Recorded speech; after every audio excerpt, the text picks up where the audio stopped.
All right.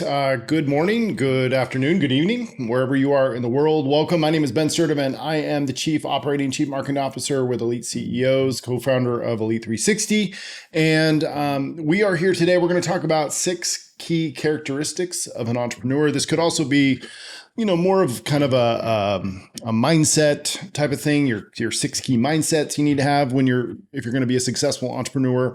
But where this is coming from is a place of love. So please don't take offense to this. If I call you out, I won't be calling out anyone personally.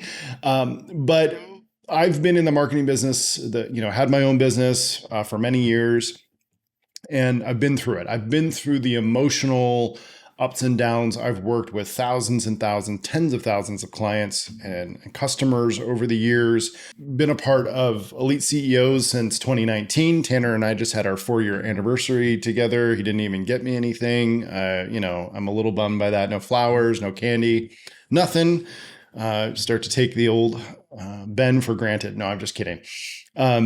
In that time that I've been in this game, I have seen some really good people give up on their business, give up on their dreams because they thought it was going to be easy. They had improper expectations. In other words, their mindset was wrong. And they were missing a few key characteristics that they needed to improve on. And I look at these as skills. They're very similar to things that you would work on when it comes to like your sales skills or your messaging skills, social media, all the things that you work on in your business. This is part of it too. So let's go through these. First one is resilience. Can you stay motivated? This also, perseverance and resilience can kind of go along together, because at the bottom line is, if you run into difficult times, can you push through it, right? Can you be resilient? Can you bounce back? Can you, take something that has happened to you and get past it?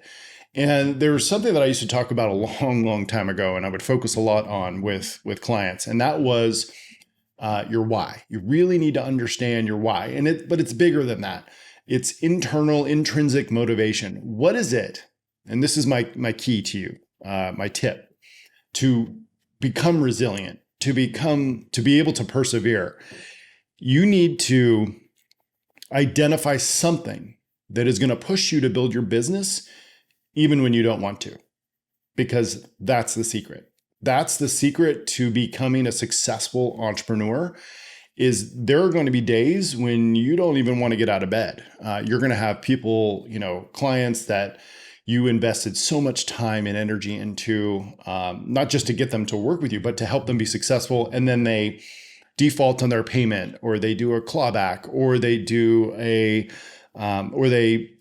say something negative about you, or they leave, or people talk crap about you, whatever it is. There are going to be things that happen in your business that are going to make it so you don't want to get out of bed. And you have to find something inside of you that pushes you to build your business even when you don't want to. I'll take you back to 2000. My wife and I had just gotten married, and we really wanted to start a family. But I knew that she was half of our income. I worked in physical therapy. She was a microbiologist, and she was a good percentage. She might have been more than half our income at the time. And I knew that where we live in California, it was going to be really difficult for us to have the life we wanted, which wasn't, we didn't need to drive fancy cars and live in mansions, but we wanted to be comfortable. And we wanted her to be able to be home with our kids. We knew we were going to be able to do that on my income alone. And we couldn't leave the area because our entire family is here. We have like 50 family members within a 100 square mile radius of us. We can't go anywhere. Our grandmas would kill us. The grandmas would kill us. So I had to figure out another way, right? And that, I didn't even know it at the time though, but that was my internal motivation. That was what pushed me, because all it took was me.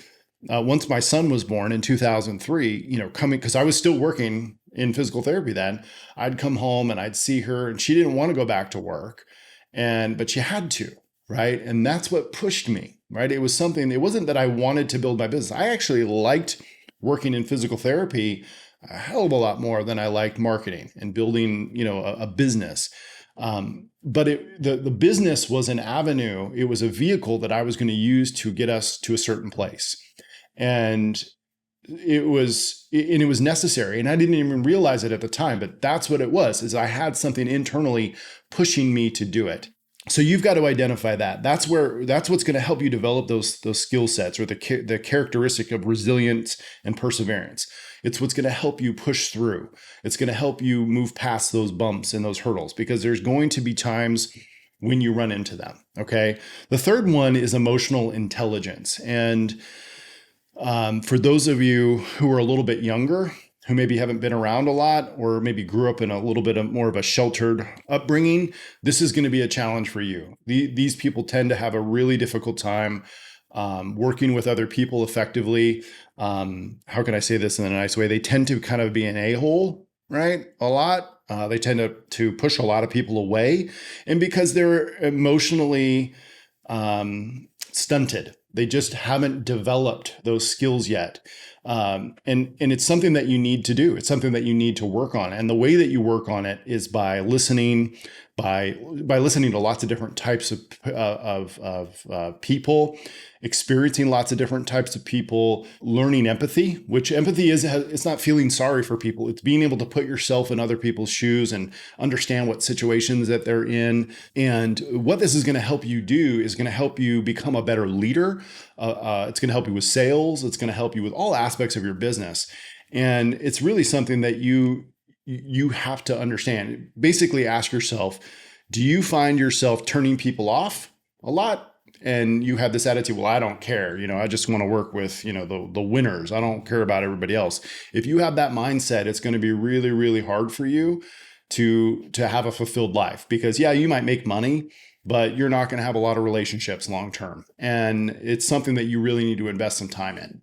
You've got to develop your emotional intelligence and how you deal with everything that goes on. So when it comes to those problems we talked about with resilience and perseverance, if you don't have a strong emotional intelligence, how you react will be pretty evident, right? You will have a tendency to probably fly off the handle, come down on people super hard. You don't deal with people properly.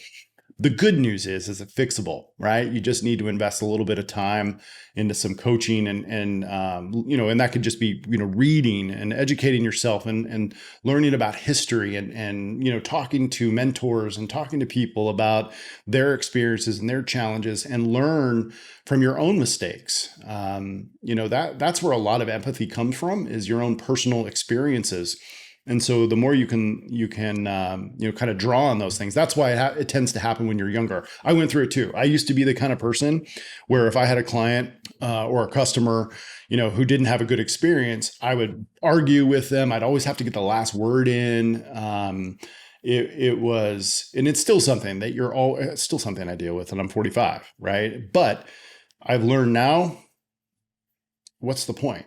I'd rather not burn the bridge. What I found is, someone who has a bad experience might come back to you, but if you burn that bridge, if you take that emotional stunted and lack of intelligence and just, be a what all over them, they're never coming back. You're burning the bridge for good, and it's completely pointless. Okay. So number 4, self-awareness. You need to know your strengths and you need to know your weaknesses.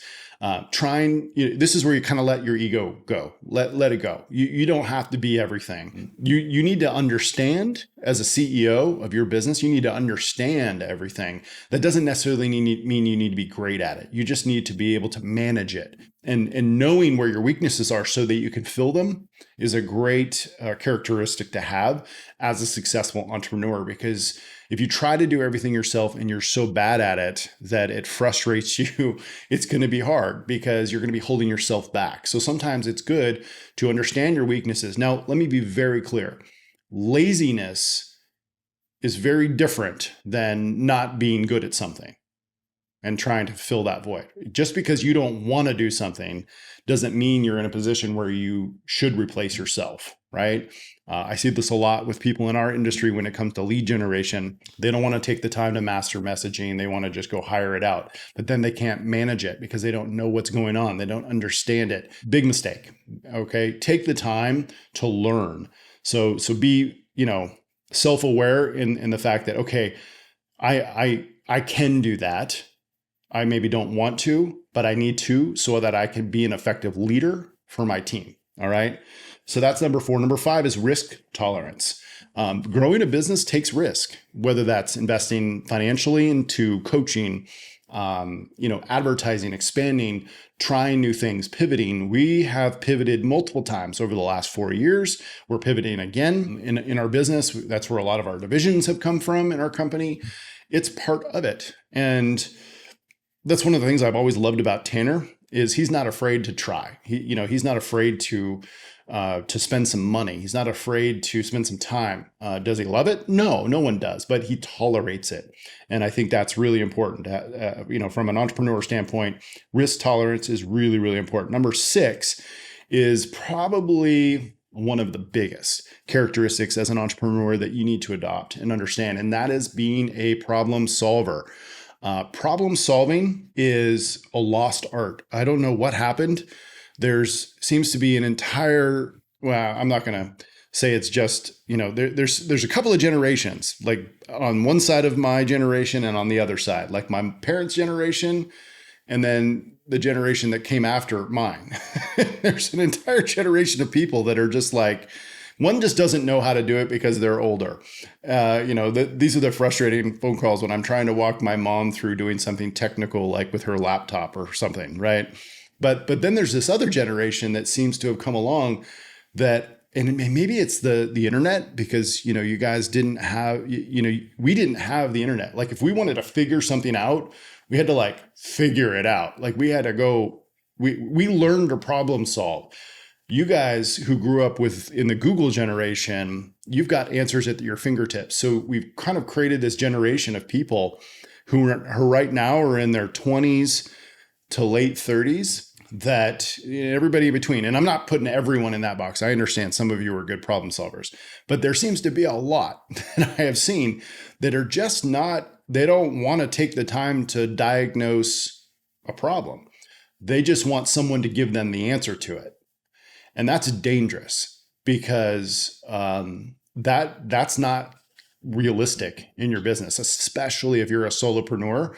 If you're constantly having to rely on other people to solve things for you, your business won't be able to grow beyond those people, right? You need to be able to look at your business objectively, and you need to be able to diagnose the problems, whether that's people internally or systems or strategy, whatever it is. You have to be able to look at your business objectively and diagnose it and solve those problems, and know how to seek out the answers to them.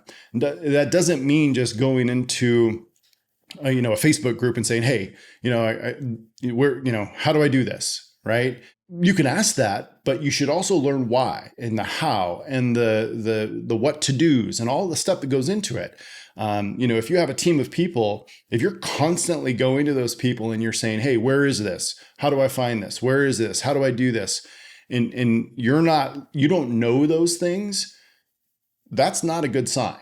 That means that you're not invested in your business and you're not truly in charge of what you're doing. Okay. So in order to be that core entrepreneur that you're trying to be, these are the 6 things that I recommend that you do.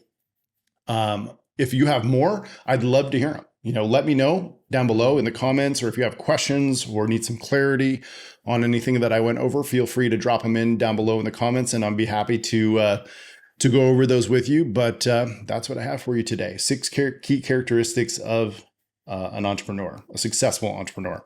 Hopefully that helps somebody. Have a good day, guys.